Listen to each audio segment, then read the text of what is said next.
So find 5 reasons that empower you.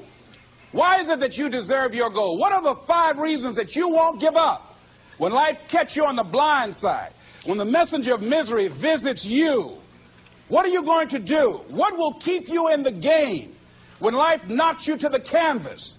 See, the Buster Douglas that fought in the last fight was not the Buster Douglas that fought Mike Tyson. See, the Buster Douglas that got knocked down while fighting Mike Tyson had gotten out of an alcohol recovery center. His mother had died. His wife was ill with a terminal illness. He was considered a nothing, a bum. So when he got knocked down, Buster Douglas had a reason to get back up because he said, I'm dedicating this fight to the memory of my mama. But when he fought the last fight that he had, and he got knocked down, and he had a guaranteed $24 million in his pocket, whether he got up or not, he just said, hurry up and count me out.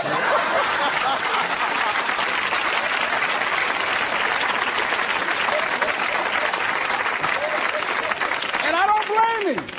Why get hurt? He said, no, why'd you leave so soon? Somebody's about to get hurt, me. So you got to have some reasons that when life knocks you down, and it's going to. Hello, it's going to knock you down. When people disappoint you, and that's going to happen. When they betray you, and that's going to happen. When they lie to you, and that's going to happen. When they say, oh, you can count on me, and they won't show up, and that's going to happen. When you want to throw in the towel and give up yourself, and that's going to happen. When life collapses on you and catch you on the blind side, it drop you to your knees and start choking you. You got a dream? No, I ain't got no dream. And that's going to happen. What reason can you remember that you can call on, that you can reach on, that can make you get back up? Find that reason. Because when life had knocked me down, I said, life, I'm doing this because I want to make my mama proud of me. I'm doing this because I want my children to have a better life than what I have. I'm doing this because all my life I've been told I'd be a loser, that I wouldn't make it. All my life I heard people say, make me take them back to the welfare department. I'm doing this to make them a lie. I believe like Frank Sinatra, he said, the best revenge in life is massive success. I'm doing this so I can become massively successful. And with that kind of courage, with that kind of affirmation and reason to empower me, I got a saying that when life knocks you down, try and land on your back, because if you can look up, you can get up. All right?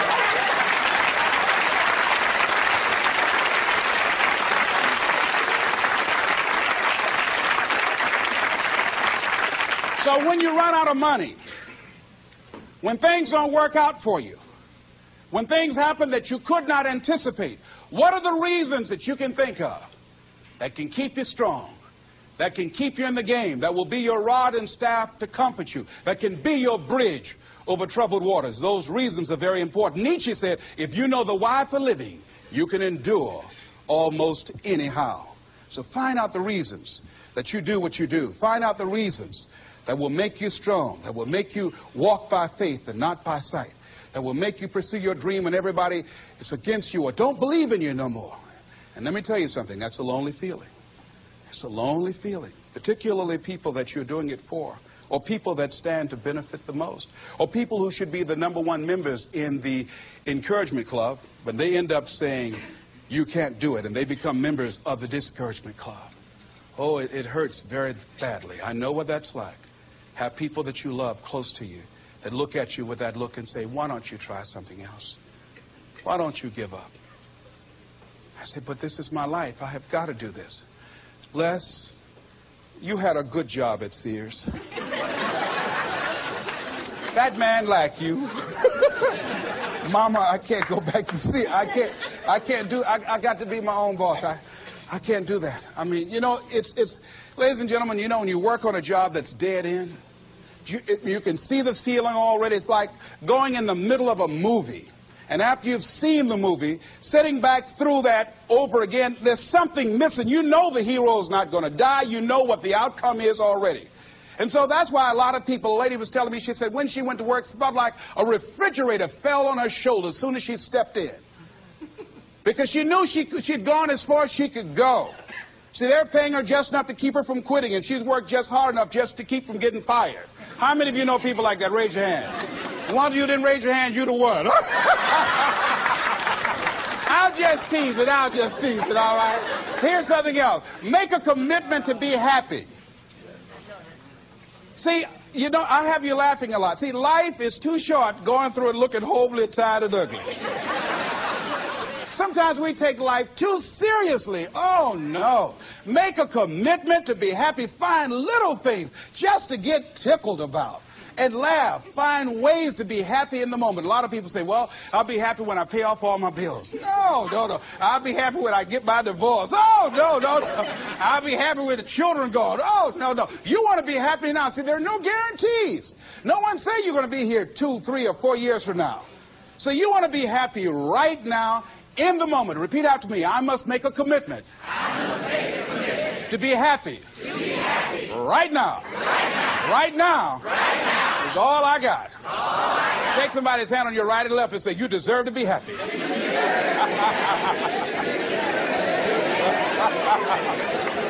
Make a commitment to be happy, because life now has new meaning for you. Just enjoying the sunset, or just looking at life, or looking at nature, going for a walk. It's the little things in life that counts. Here's something else that you want to begin to do in order to make this your decade.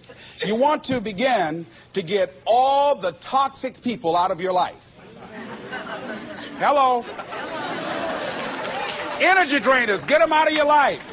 See, ladies and gentlemen, it takes a lot of energy to reach your goal. It takes a lot of emotional, mental, and spiritual energy to reach your goal. And you can run faster with 100 who want to go than with one around your neck. So there are two kinds of relationships. Sid Simon talks about this. Nourishing relationships and toxic relationships. Nourishing relationships are the relationships that inspire you. They motivate you. They bring the best out of you. Toxic relationships are relationships with people that always criticize you. All they can do is find fault. All they can do is just exploit your weaknesses. All they can do is remind you of the mistakes that you've made in the past. These people are bad for your health. Toxic people can run your blood pressure up. One apple can spoil a whole barrel. One negative energy drainer can spoil your whole life. I know people whose lives have been ruined because somebody wasn't good for them. See, there are some people that aren't good for you. Hello? They aren't good for you. You've got to get them out of your life. See, a lot of people put up with a lot of foolishness because they don't want to die by themselves. Here's what I believe. I believe in a one-to-a-box theory.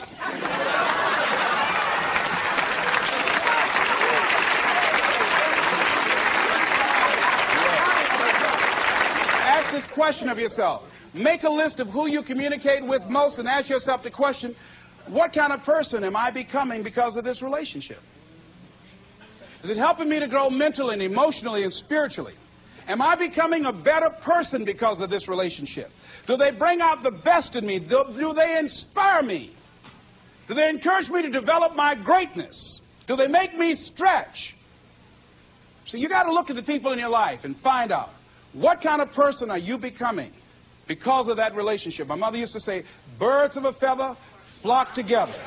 You run around with losers, you will end up a loser.